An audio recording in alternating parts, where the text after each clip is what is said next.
Bună ziua și bine ați venit la un nou episod al podcastului nostru Sunet și Lumini. Invitatul de astăzi împlinește în luna aprilie, în momentul în care noi filmăm, 35 de ani de carieră. Să spunem că îl cheamă Ștefan Boncea și este cunoscut publicului ca Johnny Damix. Johnny, bine ai venit! Bine te-am găsit, Bogdan, salut! Îți mulțumesc foarte mult pentru că ai acceptat invitația mea. Mulțumesc de invitație! Și ca să deschidem așa atmosfera, de unde provine numele Johnny?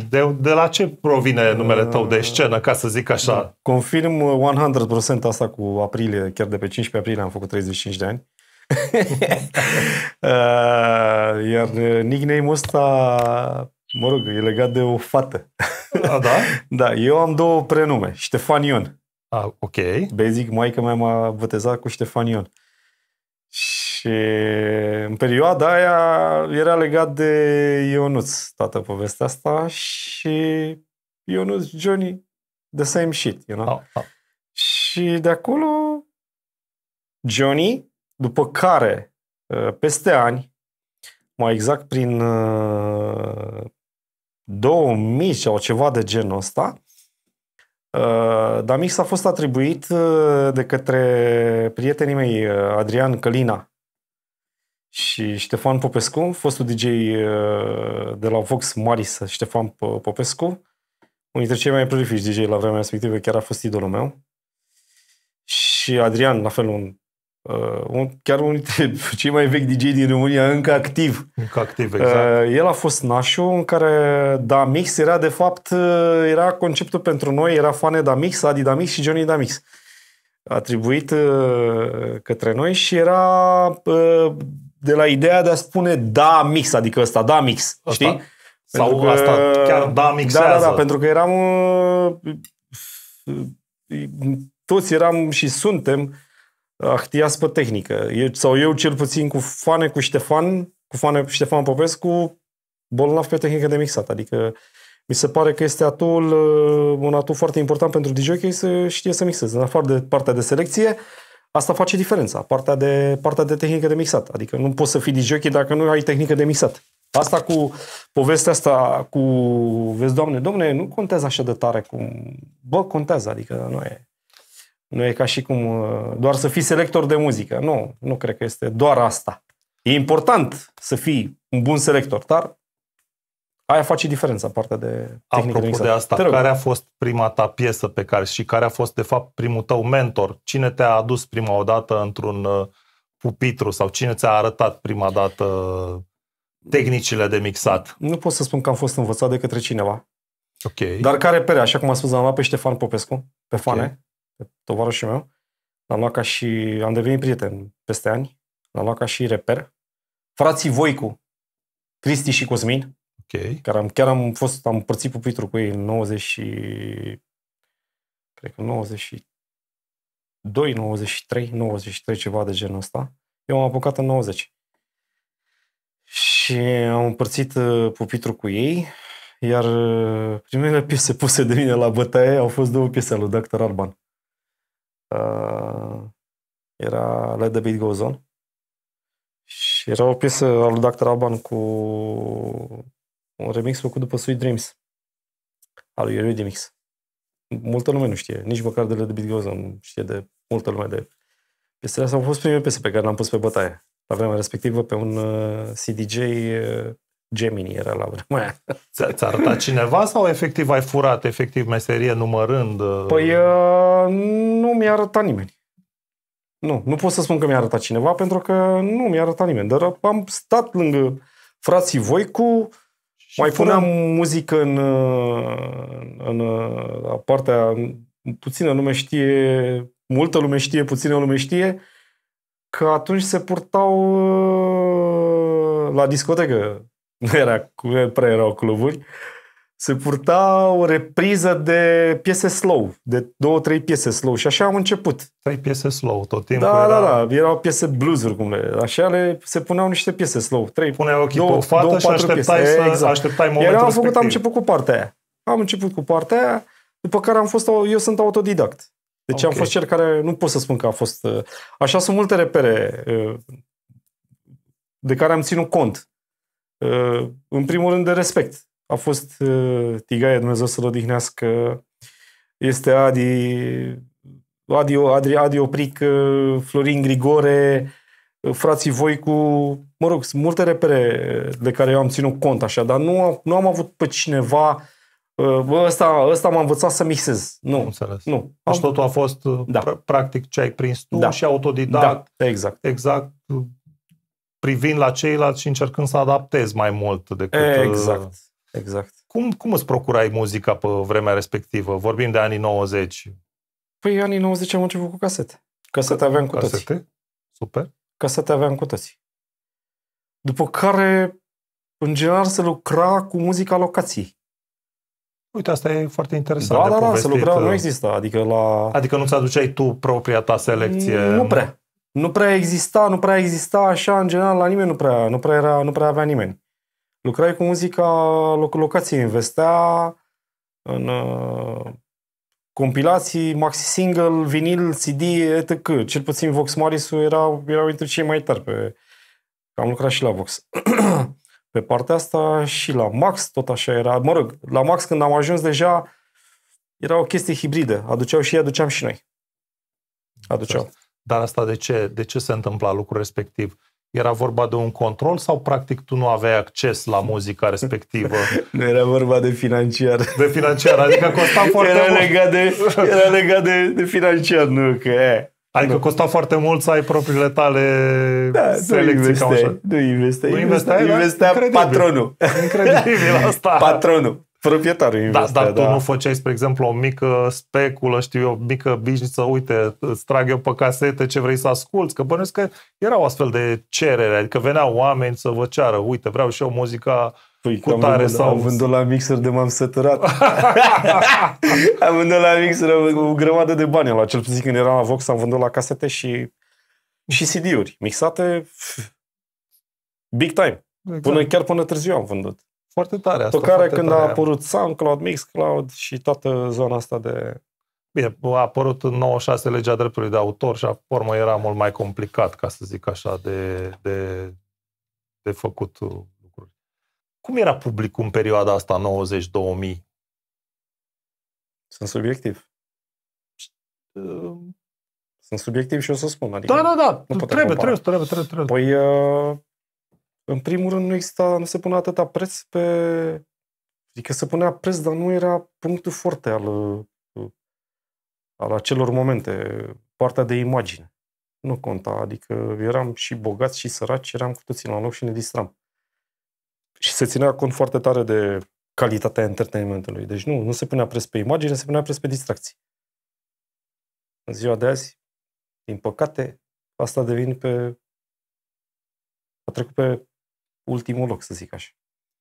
Contează imaginea, contează să fie acolo și hai că este și Vasile care pune niște muzică. Da, bine, erau și... S-au schimbat vremurile foarte tare.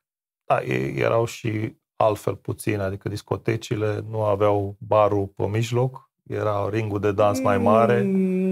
Și da și nu este asta un criteriu. Adică mă gândesc că eu vin și spun, nu cumva problema, dorința de a face mai mulți bani la un moment dat a afectat entertainment-ul? Păi dorința de a face bani era și atunci, nu e ca și cum nu era dorința de a face bani. Nu este relevant asta că dorința de a face bani.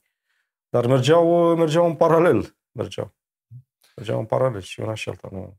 Adică chiar se vindea entertainment. Este adevărat că atunci, ca să fii DJ într-un club, trebuia să dai o probă?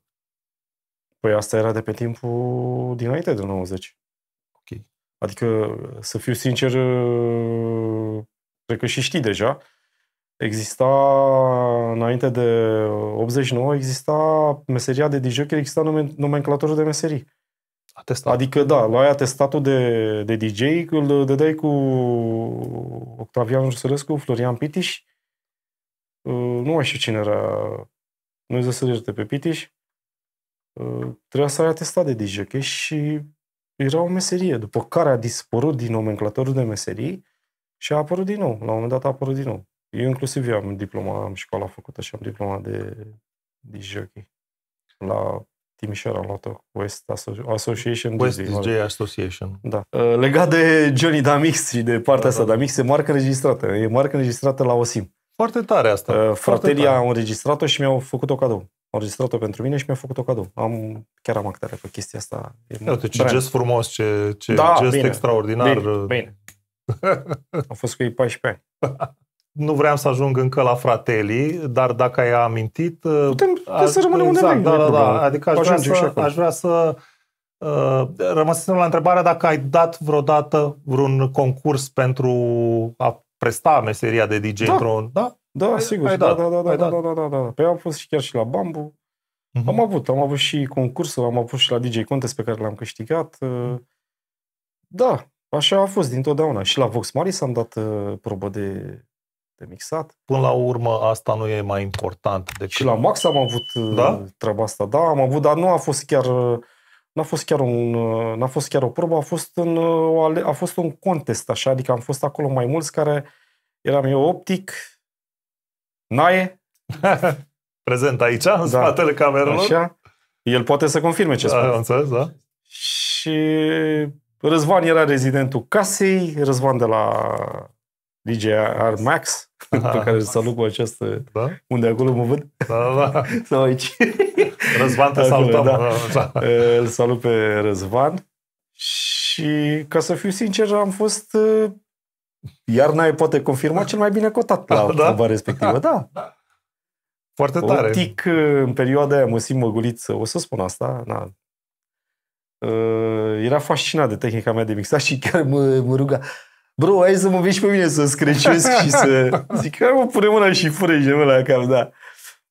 Un băiat deosebit. Dar proba era una subiectivă sau era una... Nu era știu, la alegere ce vrei tu? Nici nu știu ce a fost considerată proba acolo, că de fapt era partea asta de entertainment cu alea, trebuia să-ți arăți, să te umfli în pene, nu știu ce doamne. Adică nu era ceva... Da, nu a fost o chestie punctul A, punctul B, punctul C, punctul D, dar nu știu cine stabilea, Ninel stabilea, cred că, și John nici nu cred că era prezent. John, actualul proprietar de la Sunwaves, care, uite, cu ocazia asta chiar îi transmis salutările mele și regrete pentru ce s-a întâmplat cu Sunwaves. Am înțeles că nu se ține anul ăsta. Încă se discută, nu e. Eu nu, din ce am înțeles eu, nu e încă o soluție finală. Da. Să sperăm că totuși se va ține, nu știu. Îmi pare rău, da. Ai amintit de Fratelli? Te rog. Cum ai ajuns la Fratelli? Cum a fost? pentru că Fratelli, din punctul meu de vedere, s-a ridicat și a avut succesul ăla în vremea respectivă și ți se datorează foarte mult din succesul. A fost win-win. Eu am o locație, ok, putem să spunem win-win. Hai să spunem lucrurile pe nume. Deci, eu în perioada respectivă lucram cu Daniel Stănciulescu, a.k.a. DJ Tigaia. DJ Tigaia. Unul dintre prietenii mei buni, trebuia să-mi fie și nași. Prieten de familie, am avut o relație deosebită. Da, uite, vorbesc și mă emoționează discuția asta. Lucram cu el pe evenimente private. A fost o perioadă de-a mea în care eu am lucrat cu Daniel și eram considerat vârful lui de lance pentru evenimentele în care erau evenimentele cu ștaif și eram cel care mergeam acolo, la casele mari. Și el, având o relație cu Liviu Popescu, cu frații Popescu și cu Dani Caramihai, se știau din domeniul ăsta, ei au deschis o cafenea în spate la Atene. Aha. Fratelli se numea cafenea. Fratelli reprezentând pe ei frații, pe gemeni, Liviu și Mihai și, mă rog, Dani, erau acolo 4 asociații erau la vremea respectivă. Era Dani Caramihai, Nicu Mergeani și frații Brothers, Mihai și Liviu. Așa, renumiții frații Liviu Popescu și Mihai. Și au deschis o cafenea lounge, în care era primul lounge din România, de exemplu, în care se servea cupa șampania sau șampanie se servea la flută. Servea șampanie la flută, la cupă, știi? Adică despre ce sticlă nu trebuia să cumperi o sticlă cu asta, mă rog. Și Și fiind prieteni, ei au inițiat ideea de a avea DJ la lounge-ul respectiv. La cafenea respectivă, cafenea lounge, așa cum am spus. Și Daniel a fost el inițial acolo, a pus muzică la deschidere, după care a făcut rotație cu băieții care lucram, eram eu, la vremea era și Doru Nato, mi-aduc aminte, la un moment dat a venit și Mihai Leonte, Marius, pardon. A venit și Marius, la un moment dat a fost și Eugen, care este acum la Loft, și eram și eu. Wow, ce echipă avea Tigaie pe vremea aia. Incredibil. A avut pe mulți, a avut. Inclusiv la ultima parte a avut pe frații Voicu, a avut mulți acolo, mulți băieți care au lucrat cu el. Și eram și eu trimis, și s-a pus preț foarte tare dintre toți care mergeam acolo, pe mine se punea cerința foarte mare. Mie, sincer să fiu, nu convenea să merg acolo. Nu, ba da, îmi plăcea pentru că eu m-am apucat cu Daniel pe partea asta de private-uri, dar încă fierbea și acum, nici acum nu mă pot lăsa. Era partea de club care pe mine mă ținea. Eu am fost DJ de club. De când am fost pe partea asta de club, discotecă. Nu prea mi-a plăcut ideea de a merge la private-uri. Și la private-uri la care mergeam, tot muzica pe care știu, adică nu mergeam în hore, în sărbe, în manele, n-aveam treabă. Eram în partea pe muzica mea, pe un format și asta încercam să fac. Ce era internațional, ce era chiar și românesc. Adică nu aveam o problemă, dar să nu mă duc în zona de compromisuri muzicale. Și se punea preț pe mine. Mie nu-mi convenea să merg foarte tare pentru că sumele care se câștigau acolo nu erau așa de... Era de cafenea, erai plătit ca nu erau de așa cafenea.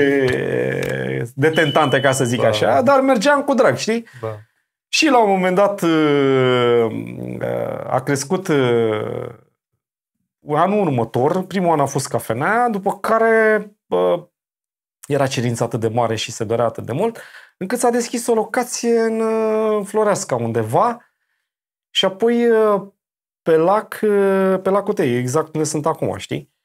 Și cerința a fost dată de mare și de mult s-a pus presiune, încât au făcut propunere directă, ei mă tot presau și îmi spuneau, bă, zic, vorbiți cu Daniel. Corect. Eu depind de el, eu țin de el. Zic, vreau să vin să lucrez cu voi, dar zic, eu nu pot să-l las pe Daniel. Daniel nu vrea să mă lase să plec de la el, că avea treabă cu evenimentele private. Ei încercau să mă aducă acolo, să mă lase doar pe mine rezident. Și, repet, cam în al doilea an, spre al treilea, plăcinta a devenit atât de importantă încât au făcut o discuție cu Daniel și au zis, bă, îl vrem pe Johnny, îl vrem doar pe Johnny și îl vrem pe el să fie permanent, îl vrem rezidentul nostru. Hai să facem cumva, să găsim formula de calcul încât să vină el. Da. Daniel cu Q cu vai m-a lăsat, a zis, bă, da, băi, las, mai merge și cu mine mai am eu nevoie de el, adică el m-a dat, dar nu m-a dat, știi? El fiind chiar așa un tip hâtru în felul lui. Dumnezeu să-l odihnească. Și după asta mi-am renegociat toată povestea acolo și am intrat în toată povestea asta rămânând chiar rezidentul principal. Ce artiști veneau atunci la Fratelli? Că știu că tot timpul era o surpriză. Fiecare seară aproape era câte o mică nebunie, ca să zic așa. Păi legat de DJ-ală, erau mulți veniți de pe Coasta de Azur? Francezi? Am adus eu și de la Miami, am adus DJ, mă rog. Și din America am adus disc jockey. Iar de artiști mari, ce să-ți povestesc? Adică de trupe, păi am fost împărțit pupitru scena, de fapt, nu pupitru. Pupitru împărțeam cu DJ, nu cu... Am fost cu Europe, am fost cu Hot Chocolate. Ia să mă uit puțin, stai puțin că o să am chiar aici în bio. Păi am fost așa, am fost cu Madcon, Hot Chocolate, Riemann, Astray, Smash Mouth, Europe. Wow. Paro Stellar Live Act a fost la noi de foarte multe ori. Și DJ Act de vreo 2 ori, dar Paro Stellar a fost la Fratelli de vreo ca Popa de vreo 8 ori. Am împărțit și acolo Outlandish, Oceana, Metafix, Will and the People, Ernest Valentino era copia, era asta, cum îi spune, official impersonated, știi, ăla, ce limita pe Michael Jackson. Robert Lamberti, George Michael, la fel era tot așa soția, cel care îl impersona pe George Michael, Crack and Schmack, Vaya con Dios, J.D. Davis, cel care era din vocea din al lui David Guetta. Tara McDonald, Ultranate, Morciba, Warphonic, Snap, CMC Music Factory, Coolio, Nana, Hathaway, Technotronic, J.B. Elias, Louis Austin, Goran Bregovic's Band, Ina, Noha, Punjabi MC, and many more. Da. Wow. Deci, în perioada respectivă și aveam o curiozitate mai mult personală, ca să zic așa. De unde ți-a venit ideea de a pune, că practic, din punctul meu de vedere, tu ai revoluționat într-un fel partea asta de DJing de club. De unde ți-a venit ideea de a pune strofă, refren, maxim o piesă, stilul tău ăsta de 2 minute, de mashup-uri? A fost sugestia patronatului sau ai văzut în altă parte? Din punctul meu de vedere, eu cred că asta trebuie să facă un DJ, să fie un trendsetter, iar tu atunci, la momentul respectiv, ai venit cu altceva. Păi asta o aveam de mult. Partea asta de a mixa rapid. Dar doar acolo s-a văzut? Sau ce s-a întâmplat? Sau doar acolo a fost explozia? Și mai pregnant. Și a fost pregnant pentru că ideea era afară. Se purta și afară în perioada aia. Unde am văzut-o eu prima dată a fost la DJ Scribble, pe care l-am și adus la Fratelii. DJ Scribble, care era DJ-ul de la The Grind, de la MTV, era și a fost DJ-ul de trupă al lui Young Black Teenagers. Mă rog, am împărțit scena și el cu Lauryn Hill, unul dintre DJ-ii prolifici de open format din lumea asta, și la fel mixa rapid și se numește, este o filozofie, se numește Eclectic Mashup, așa se numește partea asta de a mixa, da? Iar la mine s-a nimerit. Pentru că veneau clienți la Fratelii, veneau oameni care mergeau afară de la noi din București și vorbeau cu proprietarii, cu frații. Ziceau, uite, așa. Și bă, ăsta de unde a fost afară, de unde știe ăsta? Și asta se poartă, ce vine de pe coastă, vine de la Miami și la fel fac ăia și cu aceeași, cu vechi, cu nou, și la mine s-a nimerit. Deci, fără să am acces la informație, fără să am acces la informație, decât atât ce am văzut atunci la Scribble, dar eu oricum eu aveam tendința asta pentru că eu cred într-un fel sau altul că sufăr de un ADHD. Și asta m-a marcat, știi? Adică de fapt m-a definit, ca să zic așa. Exact, și din punctul meu de vedere cam aia a fost marca înregistrată a ta. Și a rămas în continuare. Care a fost ideea mea? Ideea mea de bază, în sinele meu, a zis, bă, hai să punem, de ce să punem doar, nu știu, 100 de melodii? Hai să punem 150 de melodii într-o noapte și să cântăm ce este important, să cântăm esențialul și mergem mai departe. Zic, hai să punem multă muzică, zic, să-i dai dinamică programului, pentru că asta, de fapt, asta faci prin acea schimbare rapidă. Unii au fost pro, alții au fost contra.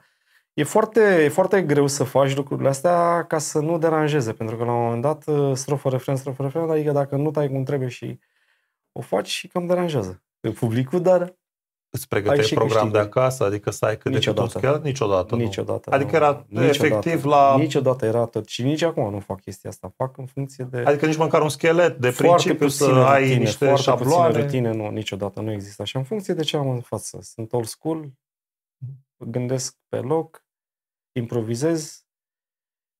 Dar la un moment dat nu e obositor? O astfel de tehnică nu e obositoare? Sau practic te ține în priză? Păi cum să fie obositoare dacă asta este ceea ce iubesc să fac cel mai mult pe lume? Când foarte faci tare. O chestie cu sufletul, nu are cum să te obosesc. Eu iubesc mai mult meseria asta ca pe mine. Și nu m-a trădat niciodată. Adică nu.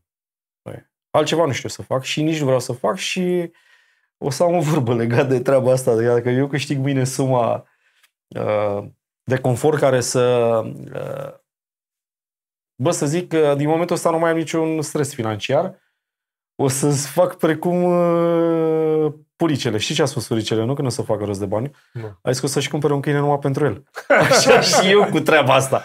Păi asta ar însemna transpus să-ți cumpere un club numai pentru tine. Sau poate să-mi fac eu o locație în care o locație în care să mă exprim și la fel să aprofundez foarte tare legat de producție muzicală, de tot ce ține contextul ăsta. Pentru că e o meserie care nu ține de... E o profesie care e de suflet, în primul rând de suflet. Niciodată n-am prioritat banii în toată povestea asta. Niciodată. Și nici acum nu fac chestia asta. Și n-am făcut compromis, am încercat să evit cât am putut de compromisurile. Eu pun partea bine făcută înainte și după asta, fiind și Zodia Gemeni, sunt perfecționist. Și latura de artist tot mai de aici vine. Și de la maică mea. Dumnezeu să o odinească. Chiar mi-a transmis partea asta de ureche muzicală. Taică mi-a dansat precum elefant. N-avea nicio treabă. Era foarte inteligent, dar n-avea nicio treabă cu partea artistică. Mă rog. Apropo de ce te gândeai, tu te-ai gândit vreodată să devii trainer, să faci o școală de DJ, să predai cu adevărat meseria asta?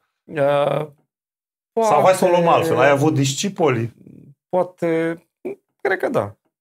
Să se numească ei în podcast acum, când o să postăm și să-și pune acolo, eu sunt discipolul Johnny. Uite, e bună idee. Bună idee, chiar rugăm pe toată lumea care a fost discipolul Johnny să facă un hashtag. Da, oricând am avut și niciodată nu m-am dat la o parte din a ajuta oamenii din jurul meu când am fost sunat sau când am fost contactat. Am făcut-o cu drag din toată inima și fără echivoc. Așa fac și de acum încolo. Iar legat de partea asta de a preda, aș preda la profesorii de la școlile actuale, care sunt acum și lor le-aș preda. Iertați-mi lipsa de modestie.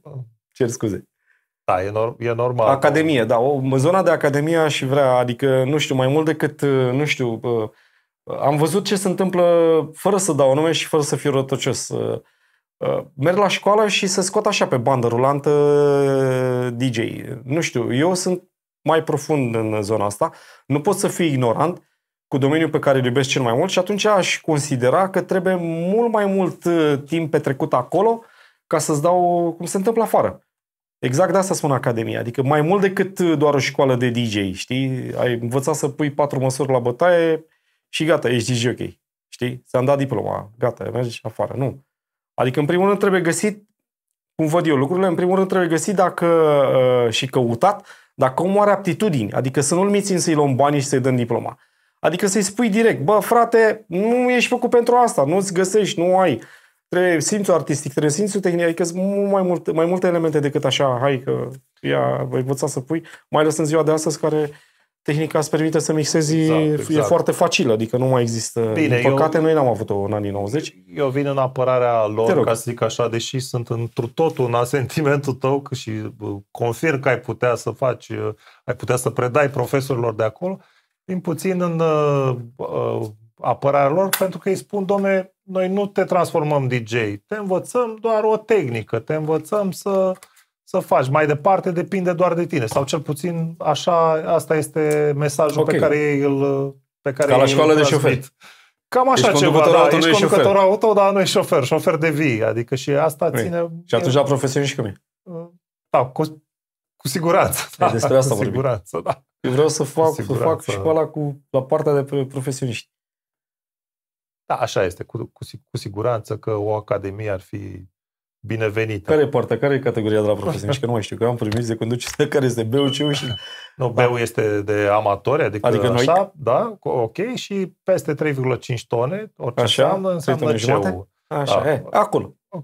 Orice înseamnă, nici acolo, adică să nu-ți închipui, eu am făcut, inclusiv am cu școala de C, nu devii profesionist, n-ai cum să devii decât dacă practici cu adevărat. Adică, dar e o diferență. E o diferență. Despre asta vorbim. E o diferență cu siguranță. Despre asta vorbim.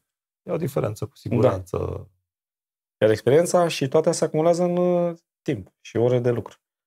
Îmi spuneai de pasiune și e foarte important pentru că în podcastul ăsta despre asta vorbim, despre pasiunea pentru muzică, pentru sunet.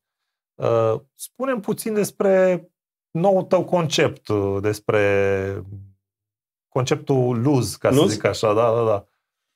Păi e o chestie simplă. Deocamdată l-am trecut puțin deoparte, pentru că o să încep să spun de când l-am inițiat. L-am inițiat în luna ianuarie, alături de prietenii mei Adrian Coliță și de la HSA, care el ține de partea tehnică, partea tehnică audio, partea tehnică, tot ce înseamnă tehnică, scenotehnică, și iar prietenul și finul meu, George Blănărescu, care este rezidentul și alături de mine face parte din acest concept.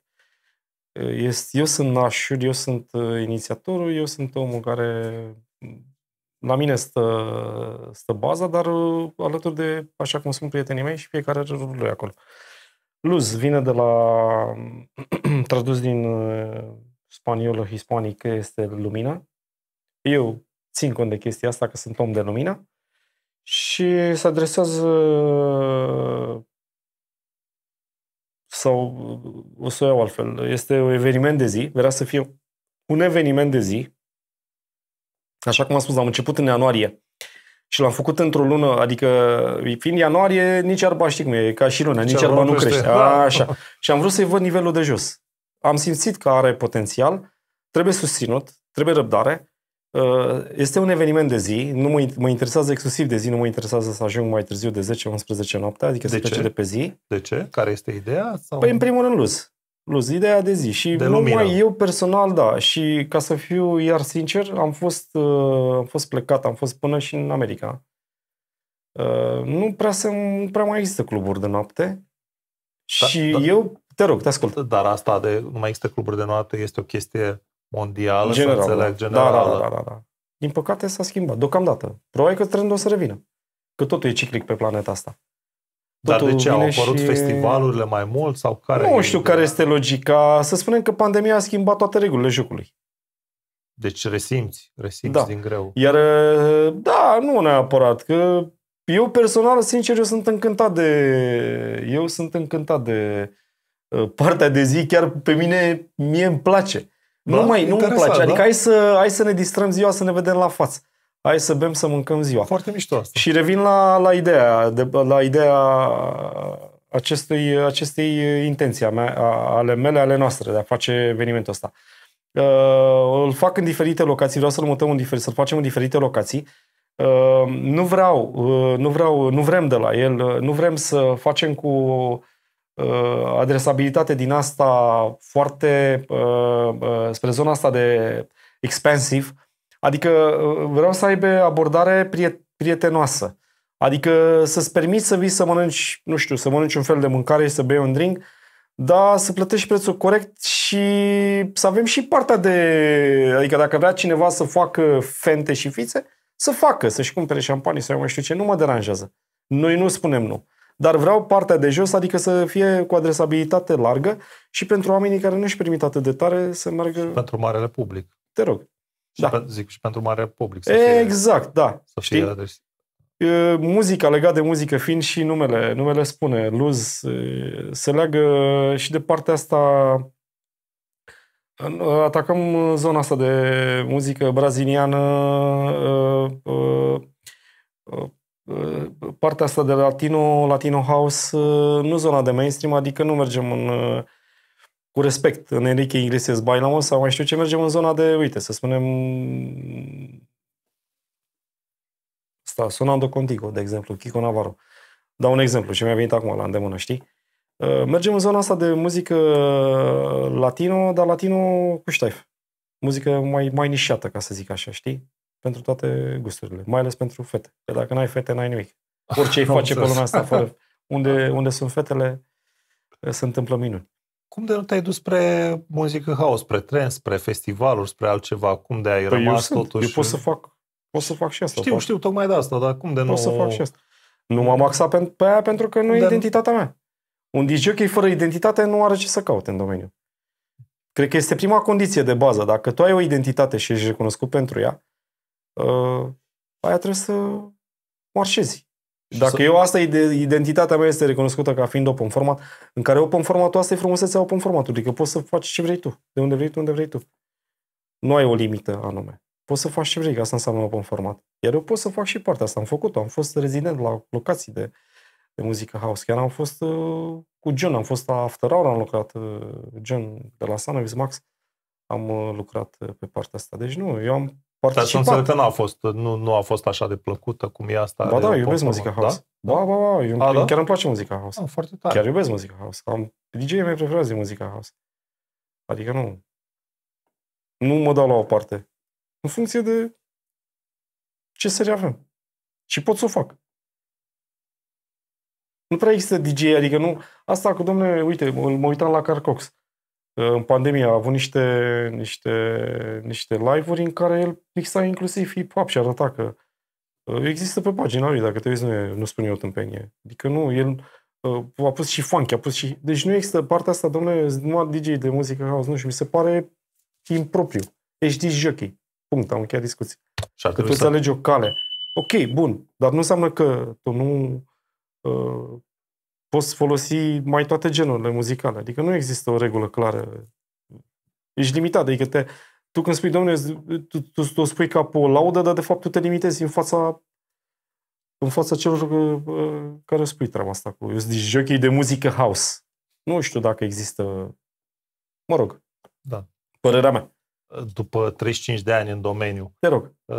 Care ar fi recomandarea pentru cei care încep sau care aspiră la titulatura asta? Sunt atât de multe de spus. Sau care vor să intre în domeniul respectiv. Ce sunt atât de multe de spus și sunt subiectiv, pentru că eu nu pot să recomand decât ceea ce fac eu.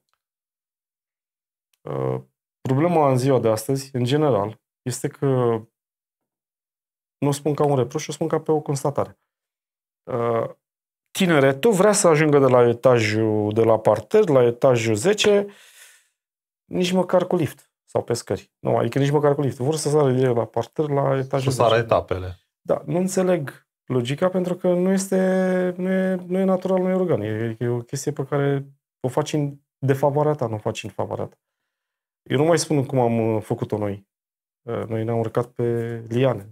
Ne-am cățărat ca să ajungem la etajul 10. Nu, hai să fim realiști. Dar ai puțină răbdare dacă vrei să ai rezultate. Adică, într-o lume de fast food... Da, bine, eu am văzut chestii și mai grave. Asta, în sensul că erau pe grupuri de DJ în care cereau cu totul pacuri de muzică, adică muzica cu totul. Zic, băi, ce... Da. Și mie mi s-a întâmplat. Da, ce succes ai tu? Cum poți să ceri așa ceva? Adică dacă tu nu treci prin filtrul tău, nu asculți tu. Adică și îți dau muzica mea toată, îți dau laptop. Exact, dar n-ai ce să faci. Exact, să vezi că nu o să ai, că trebuie să aprofundezi, trebuie să studiezi, să citești, să studiezi, să asculți, să ascultați multă muzică. Adică, nu știu, eu le-am spus multor tineri, am spus, până reveniți la căutați Temptations, căutați Sinatra, căutați Armstrong, căutați basic, căutați YouTube, căutați la partea de basic și acolo, pentru că ce se întâmplă? Nu mai există Prince a murit, Tina Turner a murit, Michael Jackson a murit, Freddie a murit. Astea sunt reperele muzicale. Sunt variațiuni pe aceleași teme, pe aceeași temă. În ziua de astăzi sunt doar remixuri. Da, deci nu mai există invenție, există doar inovație.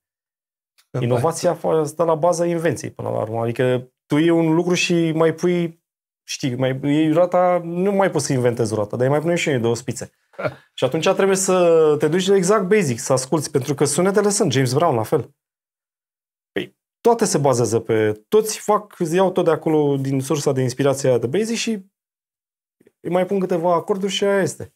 Aia e muzica. Și totuși, dintre puștii ăștia tineri, e vreunul care, hai să-l facem vedet, hai să spunem, băi, uite, e un talent, s-ar putea să explodeze, că sigur, tu ai umblat prin toată țara, lumea te știe, da, trebuie să fii văzut, trebuie să fii văzut. Hai să spunem Deni Costiuc. Deni este un DJ care are o formă frumoasă a lui de abordare, numai că este rezident undeva sau? Acum lucrează cu Loft. Okay. Numai că încă nu și-a găsit identitatea, exact ce spuneam mai devreme. Cel mai important lucru este să cauți, să-ți găsești identitatea și pe aia să o dezvolți. Adică nu are o amprentă proprie, să înțeleg. Deocamdată încă nu e stabilită, dar e un copil cu mult bun simț, e chiar unul dintre protejații mei, chiar am grijă de el, mi-e drag. E un copil cu mult bun simț, are perspective serioase să ajungă mare. Da. Altcineva din țară sau nu prea... Nu mă vine acum în minte. Dar dacă vine în timp ce discutăm, o să fac stop și o să spun. Am înțeles. Da. Să spunem dacă Johnny nu este disponibil, dacă Johnny nu este disponibil și trebuie să facă altcineva un eveniment pe stilul lui. Există pe cineva care îi recomanda în locul tău? Nu să te dedubleze, dar să zici, domne, uite, poate să facă... Pot să-l dau cu toată inima că știu că nu mă va face de râs. Nu, dar știi care e faza? Nu aș pune problema așa. Fiecare, și eu mă fac de râs dacă că numai cine nu muncește nu greșește. Nu e vorba de asta. Că până la urmă urmei, DJ-ul este o formă de artă. Arta nu se face cu ruleta. Arta se face... Cum simți. ăsta Brâncuș n-a pus metru și a ascultat. Adică a ascultat, știi? A greșit, dar n-a greșit, dar și greșeala face parte din artă până la urma urmei. Nu știu ce să zic, adică n-aș duce așa la Doamne, sunt de neînlocuit. Nu știu, sunt mulți care sunt buni, ce să zic. Unii dintre ei, uite, e open forma, dar e un tip mai sensibil, nu prea... Eu am fost mai tăbăcit așa și legat de rezistență în domeniul ăsta, pentru că îți trebuie o anumită rezistență și un anumit antrenament să lucrez cu cărciumarii. Eu l-am avut, îl am în continuare, cât l-o mai avea. Toate că am devenit foarte sensibil, este Faibo. Mihai Faibo X, care acum este consultant sau ceva la Superstore. Un DJ fantastic, cu tehnică de mixat foarte bună, numai că el a fugit de partea asta de rezidență și în cluburi și astea nu a vrut să rămână, dar tehnică de mixat și abordare și tot fantastic de bun. Adică unul dintre preferații mei din România. Dar spuneai că îți trebuie în nerv să lucrezi cu proprietarii de locații, ca zic așa. Ai avut de multe ori show-uri de genul, uite, trebuie să facem așa, sau uite, asta e muzica pe care vreau toată viața. Toată viața am avut treaba asta, pentru că sunt un tip foarte radical. My way or the highway. Adică nu. În general, da, n-am înțeles. Dar a încercat să ți se impună? Sau, păi da. Adică a încercat. Păi și atunci, nu, ce se întâmplă? E o chestie foarte ciudată. Putem discuta. Putem discuta la început acest... Spune-mi ce vrei. Lasă-mă să-mi fac treaba și ai răbdare. Pentru că dacă tu vrei să vii pe telecomandă și să spui fă drege, îți asumi partea asta. Mie nu-mi place, o să o fac. Dar la final tu trebuie să-ți asumi că tu ai decis acolo să schimbi și să fac schimbările pe care le-ai vrut tu. Dar dacă vrei să ajungem de aici și să ajungem la kilometru 10, trebuie să ai răbdare. Pentru că lucrurile se fac în timp. Nu se poate așa cu schimbări. Eu știu cum să așez în pagină. Eu te întreb ce vrei de la locația ta atunci când am fost rezident și atunci o așezăm. Nu se poate așa cu schimbare din butoane, hai, bagă, drege-o, schimbă-o, scoată-o și apoi să dai vina pe mine că ți-a plecat lumea sau nu mai știu ce s-a întâmplat, ce a avut nu știu ce nemulțumiți. Cutumul asta nu e practica întregii economii românești, să vrei totul rapid, să faci rapid, sau există și în afară? Există denumire pentru asta. Becalizarea României. Becalizarea României. Asta e tare, da. Da. Asta e foarte tare. Da. Cine e cel mai bun antrenor? Cine e cel mai bun? Sau, uite, Sergiu Nicolaescu, rolul principal, rolul calului Sergiu Nicolaescu. Păi și atunci, da. Mă rog. Dar aici, dincolo de spirit de glumă, adică, când îmi spuneai că ai fost și în Miami și există același principiu și în afară. La Miami. Există același principiu și afară? Adică, domne, patronul să hotărească? Sau eu fiecare își vede de treaba? Când am fost la american, uite, nu m-am lovit de asta. Există doar meritocrație. Ești bun sau nu ești bun? Acolo nu merge cu vrăjeală. Am înțeles. Nu, ești bun. Nu îi spun pe față. Ești bun. Nu stau la vrăjeală. Și meritocrația asta este unul dintre punctele forte din America. Funcționează perfect. Ești bun, îți dau valoare. Nu te bagă la fund. Și ești lăsat să-și faci treaba, adică până la capăt. 100%. Adică n-ai simțit niciodată vreo presiune? Și nici în România. Eu personal niciodată. Adică eu am știut să mă impun. Nici eu. Sunt alți colegi mai sensibili, dar la mine nu prea a funcționat. Adică nu, dacă nu găseam punctul de înțelegere, ok, ne strângeam mâna bărbătește, prietenește, nu m-am certat cu nimeni și mi-am văzut de drumul meu. Pentru că dacă eu nu pot să fac parte din punctul de creație și să mă lași să creez și să... N-am ce să caut acolo. E o chestie... Ce s-a întâmplat cu Fratelli, totuși, după 12 ani? Cum de ați ajuns să divorțați, ca să zic așa? Păi nu, că am fost 12 ani, eu m-am mutat, între timp s-a schimbat ceva în viața mea, eu m-am căsătorit și, ca să fiu sincer, devenisem oarecum, aveam o lehamite legată de București, pentru că mai mergeam acolo din când în când la Radu, unde eram căsătorit și mă simțeam atât de bine.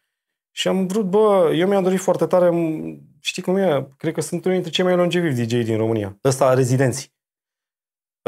Și cumva am luat decizia de a, nu mai vreau să mai fiu. Știi cum, era un plafon acolo. A fost un plafon și am vrut să ies din joc. Am zis, nu vreau să mai stau. Adică vreau să merg să mă duc cu gentuța, să merg să pun invitat, colo. Și cu toate că rezidența pe mine m-a definit ca DJ, toată viața am fost rezident. Mai puțin invitat, mai mult rezident. În mai mult toate locațiile. Pentru că nu poți să faci proiecte pe termen lung decât dacă stai într-un singur loc. Aici am cam exagerat atâția ani. Dar asta a fost. Așa a fost contextul. Și A fost o decizie de a schimba total viața mea. Mi-am asumat-o, m-am mutat la Arad. Am mai lucrat după asta încă 2 ani de zile cu fraterii, am mai avut așa parte de... am mai avut sezonele la mare, chiar și București și am mai avut și acum am mai lucrat. Deci nici acum nu suntem într-o relație... Chiar acum câteva zile am vorbit cu Dani, cu Caramihai. Deci nu avem o relație viciată, suntem ok. Mie mi-a plăcut, mie personal mi-a plăcut niciodată să mă cer cu cineva sau să ies dintr-un context de genul ăsta, gata, nu, hai să devenim dușman, nu. Și ușor s-a stins toată povestea asta. Fraterii s-a schimbat, fraterii nu mai sunt fraterii, că nu mai este locația. Există locația de Accente și mai fac ei evenimente la studio sau ne mai fac ei. De fraterii nu mai există. Există Beautiful, Wonderful, fraterii clandestini în Herăstrău. Deci mai există la mare. Deci s-a schimbat și locațiile astea, cum se numesc, francizele care mai sunt prin țară. Timișoara, Iași, Constanța. S-au schimbat regulile jocului. Locații care sunt la fel. Eu le-am pus bazele muzicale la toate locațiile, inclusiv partea de concept muzical a fost stabilită de mine. Da. Au spus-o ei, nu au spus-o eu. Rezidențiatul este o chestie sănătoasă pentru un DJ? Cum o vezi acum? E basic. E basic. Da. Deci ar trebui ca orice DJ mai întâi să fie rezident într-un loc și abia pormă să devină... Nu știu dacă ar trebui, e mult spus ar trebui. Adică eu aș recomanda foarte tare să... O altă chestie foarte importantă. Uite, aș recomanda partea asta de evenimente private. Te călești. Acolo se vede așa e. Valoarea DJ-ului. Du-te la evenimente private unde ți-a venit 100 de oameni din nu știu câte pături și nu știu câte gusturi și îi mulțumește-i pe aia. Hai. Show me the money. Arată-mi că poți să-i conduci pe ăștia și să-i distrezi. Și atenție, sunt din diverse pături sociale. Asta am spus. Pături, cultură, educație și așa mai departe. Vârste. Mulțumește-i pe ăștia. Cu toate astea, chiar am avut o discuție la un moment dat cu un DJ, nu o să spun numele lui, și care privea partea asta de evenimente private. Ca low profile. Nu, ca zicea, dom'le, asta e pentru amatori. Profesioniștii sunt în partea cealaltă. Nu e adevărat. Și am zis că, exact ca și tine, spuneam că, de fapt, aici este practic, acolo îți vezi valoarea cu adevărat. Corect, mulțumește-i pe când ai foarte clar oameni din diverse pături și diverse categorii. Păi, bineînțeles. Și atunci trebuie să... Eu am fugit de chestia că nu mi-a plăcut. La un moment dat devine foarte... Nu că nu pot să o fac. Pot să o fac și acum, dar nu... Sunt situații în care devine totul foarte mainstream și nu vreau să... Nu-mi place abordarea atât de mainstream. Adică nu sunt cu hore, cu sârbe, cu... Asta este țara în care trăim. Da. Și nu am nimic de comentat și nici să vorbesc rău, chiar și de manele. Nu am nimic, nici cu manelele. Dar știi cum e? S-a întâmplat o chestie în media la noi, în țara asta, în care s-a schimbat locul acelui gen. Ăla trebuia să rămână undeva. Lasă-l acolo. Lasă-l acolo, nu ne deranjează. Că n-are. Da, dacă ne aduci la nivel de... Adică e bine să nu mergi la televizor și așa mai departe și în radio și manerizarea. Și nu neapărat genul... Așa sunt multe piese din astea pop care sunt cu abordare manelistică așa și care... Adică nu mai știi ce este. Măcar maneaua e manea. Vezi, auzi pop cu influențe cu manele și așa mai departe. Nu știu. Partea asta balcanică, asta ne definește că suntem în Balcani aici. Da, din păcate suntem în Balcani. Nici la alimentație nu știm partea asta cu fine dining, nu știm, că nu avem cultură. Partea asta cu manele, da, este o mare problemă și cel puțin la evenimente private văd că este. Noi, spre exemplu, punem în contracte fără manele, adică cu litere îngroșate așa de școapă și toți se trezesc. Și tot vin și se trezesc, dar totuși nu se poate. Dar una mică așa, da? Pe YouTube, n-ai YouTube acolo. Da, exact. Eu să știi că și ce am făcut, uite, scuză-mă că te întreb. Uite, când am avut situații de genul ăsta, chiar, eu nu prea am majorat. Dacă n-am avut, ce-am vorbit de la început. Și am spus clar, eu pot să-ți generez aici un coleg, un prieten, care poate să-ți facă treaba asta și n-am nicio problemă. Sau poți să-ți aduci tu, n-am nicio problemă. Sau l-am lăsat deschis acolo, sau i-am băgat la mine în mixer cu un device de unde să cânte telefon sau laptop și și-au pus partea lor. Eu nu pot să judec. Corect, așa este. Nu pot să-i stabilesc eu evenimentul omului să vin eu să mă impun pe banii lui. Știi cum e? Pe banii mei faci cântă muzica mea, da? Eu stabilesc. Deci nu... E impropriu să-i spui omului, dar mai ales când plătește și plătește. Dar e important să spunem asta, pentru că sunt foarte mulți DJ care spun nu, eu niciodată n-am pus. Și eu, da, și eu am pus, eu știu și zic, băi, micinosule, știu eu că ai pus. Normal. Dar nu înseamnă că a fost alegerea mea. Exact. N-a fost freestyle. Freestyle nu este, adică eu n-am ales asta. Nu, eu recunosc, n-am ce să... Doamne iartă, m-am lovit în 35 de ani.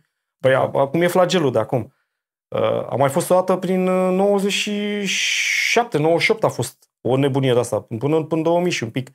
A fost o nebunie de asta mult mai... Sau nu știu dacă mai mare ca acum. Cred că acum e mai mare ca atunci. Acum eu zic că e mult mai mare decât... E mult mai, dar social media și toate astea a aprofundat mult mai mult și abordarea asta și accesul la muzică e foarte facil în momentul de față. Și nu aveai ce să faci. Eram rezident la Vox Mali, s-am plecat pe la Iași, rezident la Roșu și Negru. Aveam acolo DJ care puneau partea asta de manele care făceau, de eu am adus să pun open format și erau DJ acolo din oraș care erau rezidenți, care făceau partea asta, în o anumită oră băgau, pentru că dacă nu făceai treaba asta, pierdeai business-ul. Înțeles. Se duceau în partea cealaltă, unde aveau așa ceva. Au adus artiști pe scenă să cânte, adică asta este țara în care trăim. La un moment dat s-a spălat, adică uite, Fratelii a venit cu o formă frumoasă și a reușit. Tocmai asta a venit contra curentului, că asta spun. A venit contra curentului. Deci a venit contra curentului la vremea respectivă. Puneam rock, pop rock, puneam altă muzică. Bă, și era o sete avide pentru că era o anumită categorie de clienți pe care își doreau aia. Și, adică nu a fost un merit al meu, dar știi cum e? A fost un merit al meu. Eu nu puteam să fac fără suportul și fără echipei. Povestea, și fără povestea nu puteam, spate. adică nu pot să mă erigez în a fi Iisus Hristos. Nu, frate, nu. Am fost acolo, contextul a fost total ajutor din partea proprietarilor, dorința lor de a face altfel, pentru că altfel nu puteam. Ei niște oameni foarte de mare bun simț. Îi ascultam într-un podcast și povesteau că ei își parcau mașina la 3 străzi ca să lase un loc de parcare. Așa este. Nu puneau mașina în față și nu avea cea mai bună masă. Ca să lase un loc de parcare în plus și ca să ofere sunt oameni de zis, nu sunt interlopi, sunt oameni de zis, sunt oameni cu școli, educați, nu sunt oameni de afaceri. Adică din punctul meu de vedere, uite, există Liviu Popescu care era cel care era partea de PR, pentru cei mai puternici PR din România, din punctul meu de vedere, știa de la până la, și un talent deosebit. Bine, plus farmecul lui de a fi ăsta, frate, geamăn cu celălalt, că era și chestia asta. Mihai Popescu, un designer desăvârșit dintre poate cei mai buni din Europa. Danica Mihai cu școli pe partea asta de Horeca și manager, adică manager fantastic. Crescut în domeniul taică-său șef la Casa Albă și de ani de zile pe timpul Ceaușescu. Deci, plus că e machidon. Adică legat de negustărie complicat să te bască. Da, știe joaca. Mie ce mi-a plăcut, spre exemplu, și rămân tot timpul... Și foarte muncitori. Da, rămân tot timpul, e că în Fratelii a venit, eu simțeam nevoia personală, adică mie mi-a plăcut foarte mult șlagările, muzica, să zicem, anii 80. Mi s-a părut fantastic. Pe muzica n-are vârstă. Exact, mi s-a părut fantastic că tu ai adus tocmai șlagările alea românești și le-ai dat cu tot o altă formă. La românești nu prea am fost eu, nu prea am fost în zona asta de muzică românească.